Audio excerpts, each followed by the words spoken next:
It's 0 degrees. It's freezing rain / rain. And I thought, what better opportunity to come out and practice lighting a fire and setting up a little shelter. I got a new tarp, so I kind of want to try setting that up. It's pretty big. I'm not used to the size of it, so I'll set that up. I'll try to find something to make a fire with, but as you can see, we have lots of freezing rain. And yeah, it makes it a lot more difficult to get a fire going. And it's a little bit of a challenge. I'm not staying the night, so I'm not too worried if I don't get one going. But this is how you hone those skills, get out there and practice them. So that's what I'm going to do.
So here's exactly why you want to have a drip line when you set up your hammock.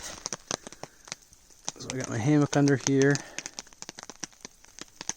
And this is why it's nice to get out and try different things sometimes and experiment. As that tree is, all the ice is melting, and if you see right here, you might not see it in the camera, but see the water dripping?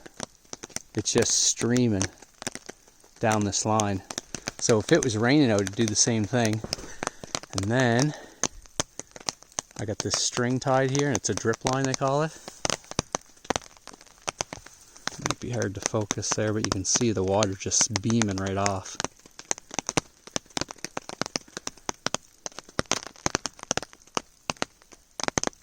So you can almost really catch that and use it as drinking water if you had to. So it's kind of serves a purpose. But yeah, some of the water before I got the line on there came down to here, so there's a bit of wet there, but that's okay. Drip lines, don't forget about them. Alright, so I got the tarp finally set up, the hammock set up kind of where I want it, the right height. I didn't film it all because it's still raining and I got my phone out here. And it's kind of getting wet, so I didn't film the whole thing. But it's set up. The whole thing's slanted to the back just so the water all runs out that way. And you can drop the sides later on if you needed to close it in. Put it all at a 45-degree angle, but I'm going to try to get a fire started out here. So I want to be able to get underneath that when the fire's going. So that's the next step. Well, it is really, really wet. This stuff's soaked. So hopefully that birch bark takes and gets something going, because if not, that would be bad if I was staying overnight.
Alright, so here comes the tricky part. I got a bunch of wet wood, some has ice, and the birch bark is wet and has ice in it too.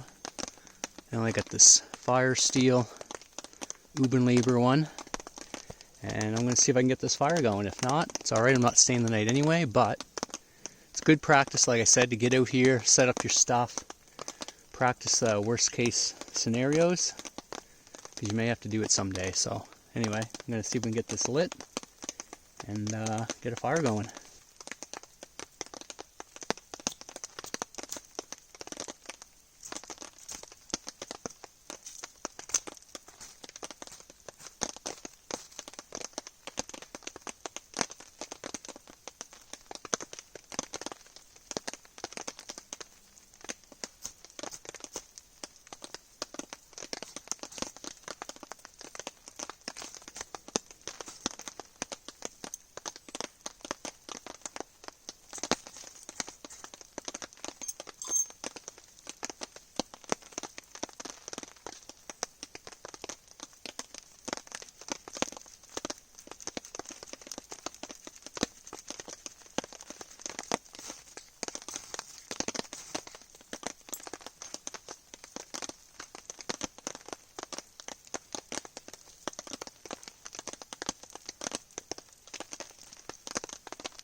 So it took a few goes with fire steel and birch bark because it was so wet, but after a little bit of hard work it did start to get some coals there, and after you get coals, man, you're golden. So it was just a matter of having some dry wood, threw the rest of the birch bark in there because why not? And yeah, so it's going.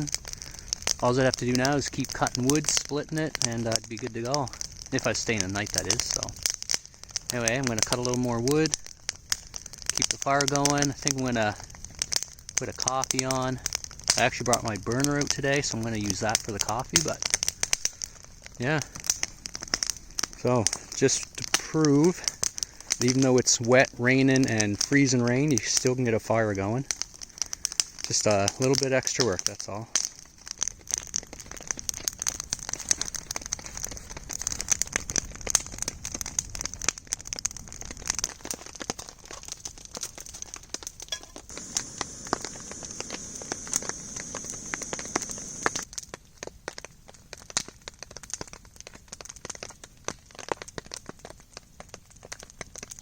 Well, that's pretty much it for today's video. I'm just having my coffee back there, just letting the fire burn down, as you can see. Then I'll start taking all this hammock and tarp down. I just wanted to get out in the woods, you know, set up the new tarp, get the hammock under it, and I thought what better day than a day like today. It's when you're going to need the tarp, right? So it's raining, freezing rain today. And at the same time, it's a good chance to hone those skills on the old fire starting with the fire steel and birch bark. So I did manage to pull it off. It was a lot of work. Took quite a few goes at it, but she's lit. So once it's lit, then you have coals. Pretty much just got to feed the wood to it, right? So yeah, so anyway, that was it for today's video. If you like these videos, please subscribe to the channel. Click that thumbs up button. If you have any comments or questions, leave those down in the comments section below. I'll get to them as soon as possible. Until next time, peace.